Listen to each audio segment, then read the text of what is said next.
এই ছয়টা জাতির কোন জাতিকে আল্লাহ বন্যা দিয়ে শেষ করেছেন, কোন জাতিকে আল্লাহ জমিনের তলায় ধসায়া দিয়েছেন, কারো কারো উপরে আসমান থেকে বজ্রনিনাদের গজব এসেছে, আবার কাউকে আল্লাহ পানির মধ্যে ডুবায়া শেষ করেছেন। অভিশপ্ত যে ছয়টা জাতিকে তাদের অবাধ্যতার কারণে ধ্বংস করা হয়েছে, শুনেন সেই ছয় জাতির নাম। কোরআনুল কারীমে এদের ব্যাপারে লম্বা আলোচনা এসেছে, আপনারা এগুলো একটু জেনে নেওয়ার চেষ্টা করবেন। আমি শুধু সেই ছয়টা জাতির নাম আমি আপনাদেরকে শোনাচ্ছি। এক নাম্বার হলো নূহ আলাইহিস সালামের অবাধ্য কওম, এদেরকে মহাপ্লাবন দিয়ে যিনি ধ্বংস করে দিয়েছেন তিনি কি?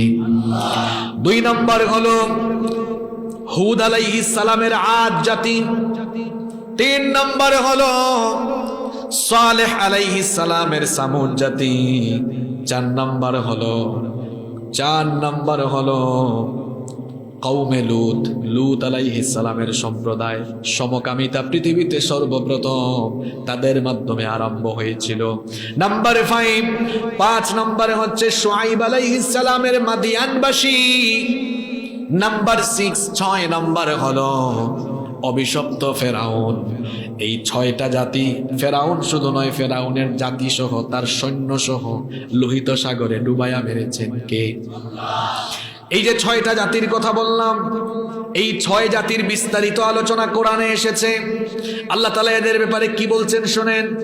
কোরআনুল কারীমের 29 নম্বর সূরা সূরাতুল আনকাবুতের 40 নম্বর আয়াতে বললেন, فَكُلًّا أَخَذْنَا بِذَنبِهِ فَمِنْهُمْ مَنْ أَرْسَلْنَا عَلَيْهِ حَاصِبًا وَمِنْهُمْ مَنْ أَخَذَتْهُ الصَّيْحَةُ وَمِنْهُمْ مَنْ خَسَفْنَا بِهِ الْأَرْضَ وَمِنْهُمْ مَنْ أَغْرَقْنَا وَمَا كَانَ الله ليظلمهم ولكن كانوا أنفسهم يظلمون।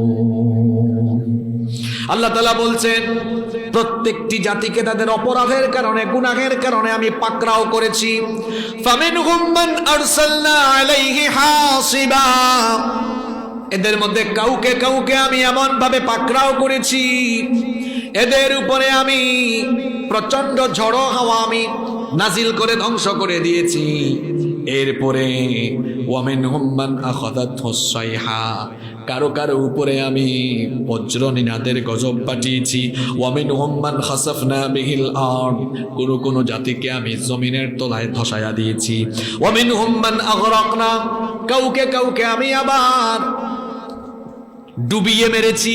আল্লাহ তাআলা বলছেন এই যে এদের উপরে এমন গজব আসলো কেন? ওয়ামা কানাল্লাহু লিয়াযলিমাহুম, এটা তোমরা ভেবো না যে আল্লাহ এদের উপর জুলুম করেছেন। আল্লাহ এদের উপর জুলুম করেন নাই, বরং ওয়ালাকিন কানু আনফুসাহুম ইয়াযলিমুন,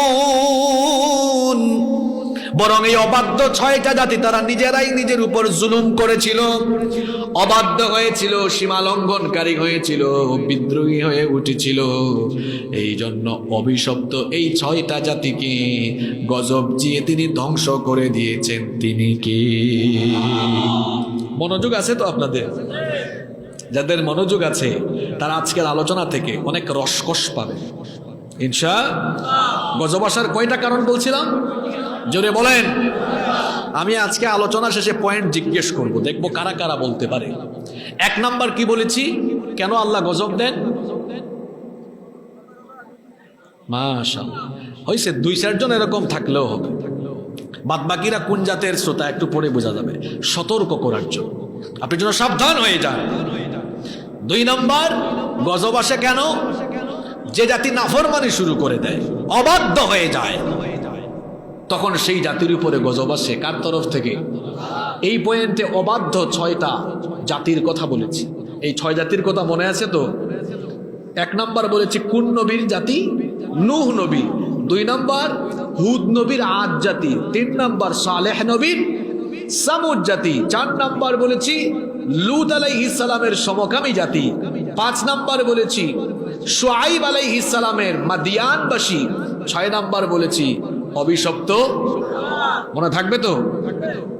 নাম্বার 3 গজব, ভূমিকম্প, ঘূর্ণিঝড়, নানামুখী আসমান জমিনের গজব মানুষের উপর কেন আসে? 3 নাম্বার কারণ মানুষের নিজের কৃতকর্মের কারণে তার উপর গজব আসে।